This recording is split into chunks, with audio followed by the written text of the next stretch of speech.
Hi, my name is Ritu. Welcome back to English Skills A1. Tenses की series में next tense है past continuous tense, जिसको हम past imperfect tense भी कहते हैं। तो आइए शुरू करते हैं कि इसको हम पहचानेंगे कैसे। तो हिंदी सेंटेंसेस में लास्ट में रहा था, रही थी, रहे थे, इस तरह के शब्द आते हैं। अब इनको बनाने के रूल्स देखते हैं। अफर्मेटिव सेंटेंसेस यानी स्वीकारात्मक वाक्य, ऐसे सेंटेंसेस जिसमें नहीं ना दिया गया हो और कोई क्वेश्चन ना किया गया हो, तो उस तरह के सेंटेंसेस कैसे बनेंगे।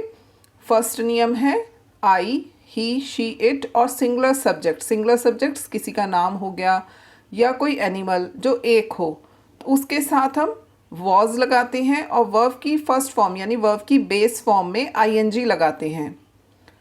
और अगर वी, यू, दे या प्लूरल सब्जेक्ट्स हों, प्लूरल सब्जेक्ट्स यानी कि बॉयज़, गर्ल्स, डॉग्स, बर्ड्स यानी एक से ज़्यादा, तो उसके साथ हम हेल्पिंग वर्ब वर लगाते हैं, WERE वर, और वर्ब की बेस फॉर्म में यानी वर्ब की फर्स्ट फॉर्म में ING लगाते हैं। तो आइए कुछ एग्जाम्पल्स के थ्रू इसको समझते हैं। एग्जाम्पल्स हैं, वह एक पतंग उड़ा रहा था। इन सेंटेंसेस में काम का पास्ट में कंटिन्यू रहना पाया जाता है। इस सेंटेंस को हम कैसे ट्रांसलेट करेंगे। वह हमारा सब्जेक्ट हो गया, तो उसकी इंग्लिश हो गई ही, और हेल्पिंग वर्ब ही के साथ क्या लगाएंगे, वॉज, और वर्ब है उड़ाना, तो उसमें हम क्या लगाएंगे, ING। Flying a kite, he was flying a kite, वह एक पतंग उड़ा रहा था। नेक्स्ट है सीता एक गाना गा रही थी। Sita again is a singular subject, किसी का नाम है तो सिंगुलर सब्जेक्ट है, तो सीता के साथ हम हेल्पिंग वर्ब क्या लगाएंगे, वॉज, तो सीता वॉज। अब इसमें वर्ब है गाना यानी सिंग, और सिंग में ING, सिंगिंग, एक गाना, a song, Sita was singing a song. Next देखते हैं, मैं स्कूल जा रहा था। मैं की क्या होती है, आई, और आई के साथ हम वॉज लगाते हैं, हेल्पिंग वर्ब वॉज लगाते हैं पास्ट कंटिन्यूस टेंस में। वर्ब हमारा है जाना, उसकी हो गई गो, और उसमें हम लगाएंगे ING। तो आई वॉज गोइंग, और स्कूल जा रहा था, to school, I was going to school. तुम अपना पाठ याद कर रहे थे। तुम के लिए यू, और यू के साथ हेल्पिंग वर्ब वर आएगा। यू के साथ अपने पाठ की योर लेसन, तो you were learning your lesson. एक बूढ़ा बंदर एक घने पेड़ पर बैठा हुआ था। An old monkey was sitting on A dense tree.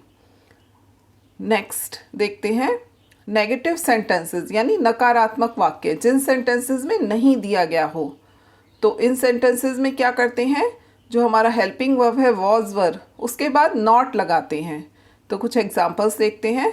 वह एक किताब नहीं पढ़ रहा था, तो क्या करना है, वॉज वर के बाद नॉट लगाना है। अब यहाँ क्या होगा, ही के साथ हेल्पिंग वर्ब वॉज आएगा, तो he was not reading a book, वह एक किताब नहीं पढ़ रहा था। नेक्स्ट है, मैं खाना नहीं बना रही थी, तो मैं के लिए आई, और आई के साथ वॉज, और वॉज के बाद not, I was not cooking food. तुम सेब नहीं खा रहे थे, यू वर, और वर के बाद not, you were not eating the Apple. किसान खेतों को नहीं जोत रहे थे। बहुत सारे किसानों की बात हो रही है, यानी कि प्लूरल सब्जेक्ट है, तो फार्मर्स, एस लगा देंगे हम, फार्मर में एस लगा देंगे तो प्लूरल सब्जेक्ट हो गया, और उसके साथ हम हेल्पिंग वर्ब वर लगाएंगे। तो फार्मर्स वर नॉट, जोतने की होती है प्लो, और उसमें हम ING लगाएंगे, प्लोइंग द फील्ड्स, खेतों को fields. Farmers were not ploughing the fields. हम फिल्म नहीं देख रहे थे, फिल्म यानी मूवी, तो वी वर नॉट, और देखने की, मूवी देखने की होती है वॉच, और उसमें ING, we were not watching movie. Next है इंट्रोगेटिव सेंटेंसेस यानी प्रश्नवाचक वाक्य, जिसमें कोई क्वेश्चन किया गया हो। अब क्वेश्चन भी दो तरह के होते हैं, एक वो होते हैं जिनमें हिंदी सेंटेंस में शुरू में क्या आया हुआ हो, और दूसरे होते हैं सेंटेंस के बीच में कोई क्वेश्चन वर्ड हो। तो आइए देखते हैं किस तरह से बनते हैं। तो अगर सेंटेंस के शुरू में क्या आया है तो इनकी इंग्लिश बनाते समय हम हेल्पिंग वर्ब, उस टेंस का हेल्पिंग वर्ब, तो पास्ट कंटिन्यूस टेंस का हेल्पिंग वर्ब है वॉज वर्ब, उसको हम शुरू में लिखते हैं। तो देखते हैं कुछ एग्जाम्पल। क्या वह पढ़ रहा था, अब क्या यहाँ वाक्य के शुरू में आया है तो इसकी इंग्लिश वॉट नहीं लगेगी, हेल्पिंग वर्ब वॉज शुरू में लग जाएगा। तो क्या बनेगा, वॉज ही रीडिंग, और लास्ट में क्वेश्चन मार्क। लेकिन यदि वाक्य के बीच में क्वेश्चन वर्ड हो, अगर ये क्या वाक्य के बीच में हो तो फिर इसकी इंग्लिश वॉट लगेगी। तो क्या सीक्वेंस रहेगा, अगर क्वेश्चन वर्ड बीच में आया है, इंग्लिश बनाते समय उस क्वेश्चन वर्ड को सबसे शुरू में लिखेंगे, फिर हम हेल्पिंग वर्ब वॉज या वर अकॉर्डिंग टू सब्जेक्ट लगाएंगे, फिर सब्जेक्ट लिखेंगे और फिर वर्ब में आईएनजी लगाएंगे, और उसके बाद ऑब्जेक्ट अगर है तो सेंटेंस में तो वो लिखेंगे, और लास्ट में क्वेश्चन मार्क। अब आइए देखते हैं एग्जाम्पल। वह क्या पढ़ रहा था, अब आप ऊपर वाला सेंटेंस देखिए, क्या वह पढ़ रहा था, क्या वाक्य के शुरू में है तो व्हाट नहीं लगा, लेकिन नीचे वाले सेंटेंस में वह क्या पढ़ रहा था, क्या वाक्य के बीच में है तो इसकी इंग्लिश व्हाट लगेगी। तो हमने शुरू में लिखा, सबसे शुरू में व्हाट लिखा, फिर helping verb according to subject, subject क्या है वह, उसके हिसाब से हमने लगाया वॉज, तो व्हाट वॉज ही रीडिंग, और लास्ट में क्वेश्चन मार्क। अगर सेंटेंस में कितना, कितनी, कौन सा, किसका ये वर्ड्स हों तो इनके साथ इनसे रिलेटेड नाउन भी लिखते हैं पहले, उसके बाद हम हेल्पिंग वर्ब लगाते हैं। तो आइए कुछ एग्जाम्पल समझते हैं।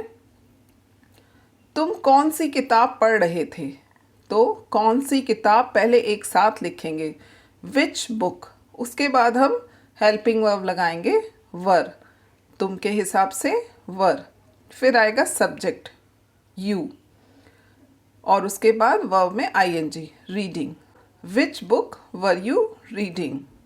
नेक्स्ट है वह कितना पानी पी रहा था, अब कितना कितनी की इंग्लिश होती है हाउ मच, हाउ मैनी।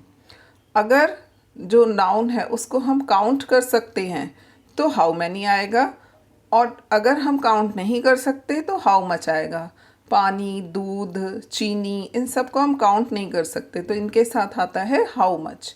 तो यहाँ पर दिया हुआ है कितना पानी, तो क्या लिखेंगे हाउ मच वाटर, फिर हेल्पिंग वर्ब वॉज, फिर सब्जेक्ट ही, और फिर वर्ब में आईएनजी, तो बना how much water was he drinking, और लास्ट में क्वेश्चन मार्क। अगर क्वेश्चन वर्ड ही सब्जेक्ट का काम कर रहा हो तो सबसे पहले उसकी इंग्लिश लगाते हैं, फिर वॉज वर, और फिर वर्ब की फर्स्ट फॉर्म में आईएनजी लगाते हैं। जैसे यहाँ कौन पढ़ रहा था, तो कौन वाले सेंटेंस में कौन ही सब्जेक्ट का काम करता है, तो सबसे पहले हम हु लिखते हैं, फिर हेल्पिंग वर्ब आ गया वॉज, फिर वर्ब में आईएनजी, और लास्ट में जो भी रेस्ट ऑफ द सेंटेंस लिखते हैं। तो हु वॉज रीडिंग हियर। अब एक बार इनको रिवाइज कर लेते हैं सभी को। तो पहचान क्या होती है, सेंटेंस के लास्ट में रहा था, रही थी, रहे थे, ऐसे शब्द आते हैं। अफर्मेटिव सेंटेंसेस को बनाने के रूल्स या सीक्वेंस रहता है, सबसे पहले सब्जेक्ट, फिर हेल्पिंग वर्ब वॉज या वर अकॉर्डिंग टू सब्जेक्ट, फिर वर्ब की फर्स्ट फॉर्म में आईएनजी, और फिर ऑब्जेक्ट। नेगेटिव सेंटेंसेस में सब्जेक्ट, वॉज वर, उसके बाद नॉट, फिर वर्ब की फर्स्ट फॉर्म में आईएनजी और फिर ऑब्जेक्ट। इंट्रोगेटिव सेंटेंसेस में अगर क्या वाक्य के शुरू में है तो हेल्पिंग वर्ब वॉज वर्ब को हम शुरू में लिखेंगे, फिर सब्जेक्ट आएगा, फिर वर्ब की फर्स्ट फॉर्म में आईएनजी और फिर ऑब्जेक्ट। और अगर इंट्रोगेटिव सेंटेंसेस में क्वेश्चन वर्ड बीच में है तो उस क्वेश्चन वर्ड को सबसे शुरू में लिख के फिर हेल्पिंग वर्ब और फिर सब्जेक्ट और फिर वर्ब में आईएनजी और फिर ऑब्जेक्ट लिख के क्वेश्चन मार्क लगाएंगे। तो आज के लिए इतना ही। आई होप कि पास्ट कंटिन्यूअस टेंस अब आपको समझ में आ गया होगा। अगर आपको ये वीडियो लेक्चर अच्छा लगा हो तो इसे लाइक करें, शेयर करें और मेरे चैनल को सब्सक्राइब करना ना भूलें। Thanks for watching.